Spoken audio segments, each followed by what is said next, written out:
No silêncio, Deus fala. É o tema do vídeo que nós vamos falar hoje da série Dias Melhores Virão aqui no canal Voz para Deus. Se você ainda não é inscrito, inscreva-se aqui no canal e eu desejo que a paz do Senhor esteja com você. Eu sou Felipe Soares e a gente vai falar sobre quando a gente está magoado, quando estamos passando por momentos tristes, angustiados. Às vezes a gente precisa de um amigo para falar, para desabafar. E existem momentos que a gente precisa também se calar e ouvir.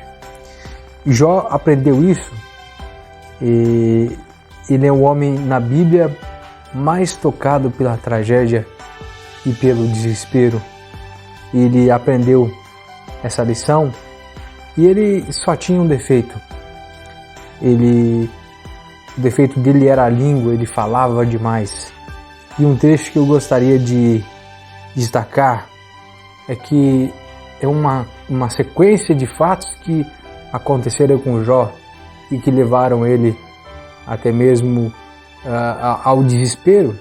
Quem não ficaria desesperado e triste numa situação como essa? Os inimigos mataram o gado de Jó, relâmpagos destruíram suas ovelhas, ventos fortes deixaram sob os escombros seus filhos que faziam festa. Por fim, a esposa diz para ele: amaldiçoe esse Deus e morra. E a gente vê lá na frente que Jó, em todo o livro de Jó, por muitas vezes Jó não parava de falar. Jó capítulo 3, versículo 1. Jó abriu a boca. Capítulo 4, versículo 1. Então respondeu Elifaz de Temã. Então Jó respondeu. Então Bildade de Suá respondeu. Então Jó respondeu. Tem Zofar de Naamate respondeu. Uma sequência de capítulos. Cada capítulo fala que Jó sempre dava a sua resposta, sempre tinha a sua opinião. Por 6 capítulos, Jó dá suas opiniões sobre Deus. Então a gente chega ao capítulo 37 de Jó. E nesse capítulo, antes de Deus limpar a garganta para falar, o capítulo 38 começa com essas palavras. Então o Senhor respondeu a Jó.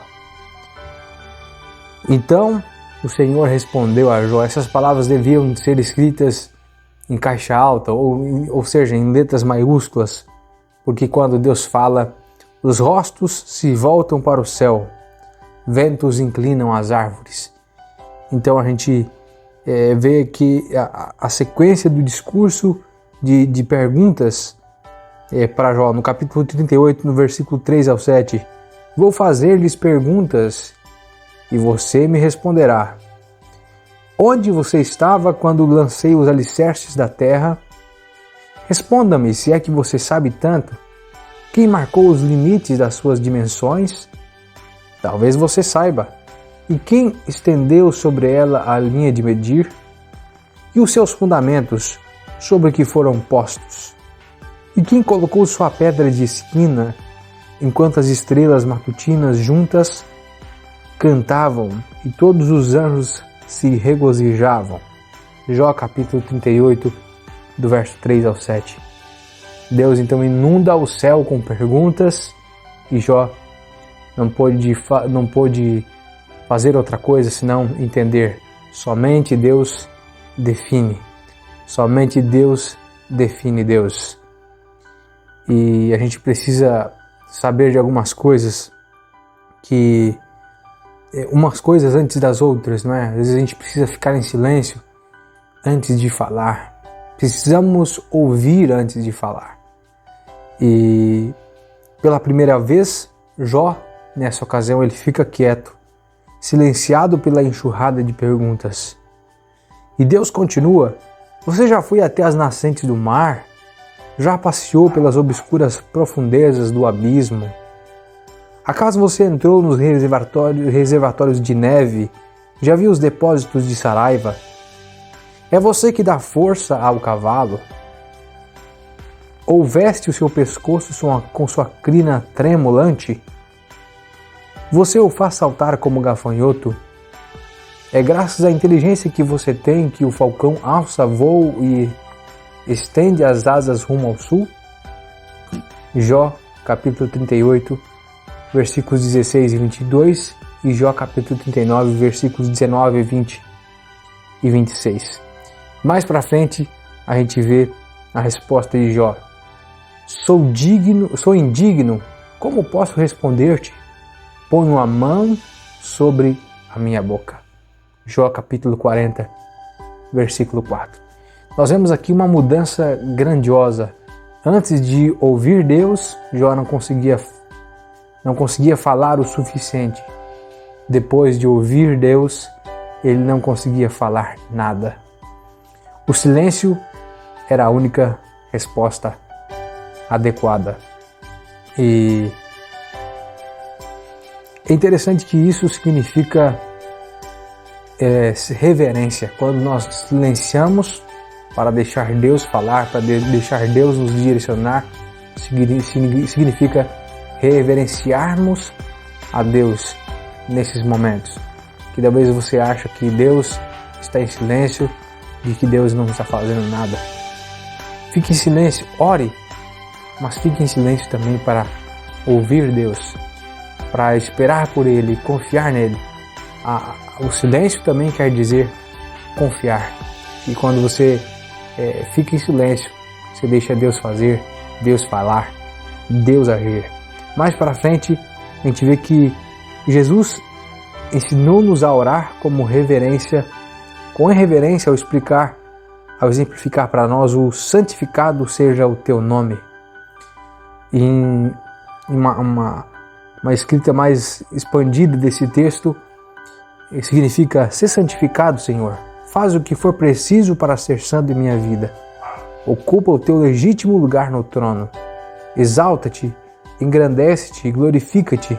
Sê, Senhor, e eu ficarei em silêncio. O segredo para a gente encontrar terra em meio a uma tempestade, nós não ficamos olhando para outro barco. Você está perdido, imagina você está perdido no meio do oceano e quer encontrar o caminho, a terra firme. Não ficamos olhando para outros barcos, não ficamos olhando para as ondas. Claro que nós temos a perspectiva de um objeto não afetado pelo vento, uma luz na praia, e vai em direção a ela. A luz não é afetada pela tempestade. Então, quando a gente tem perspectiva, quando olha para o nosso Deus, se concentra naquele que vence qualquer tempestade que a vida pode trazer.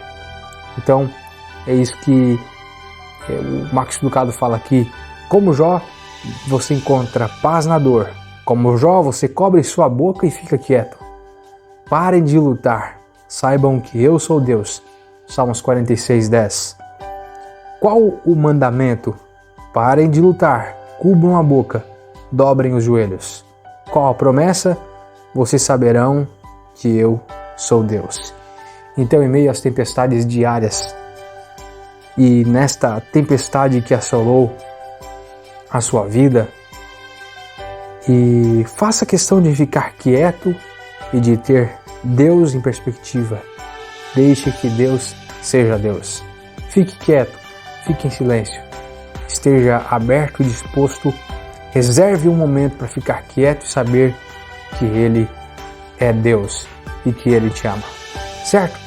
Então fique com essa palavra. Que Deus te abençoe e compartilhe com alguém esse vídeo também. Deixe seu like. Se ainda não é inscrito, inscreva-se para receber os próximos vídeos dessa série, os próximos vídeos aqui do canal Voz para Deus. Que Deus te abençoe.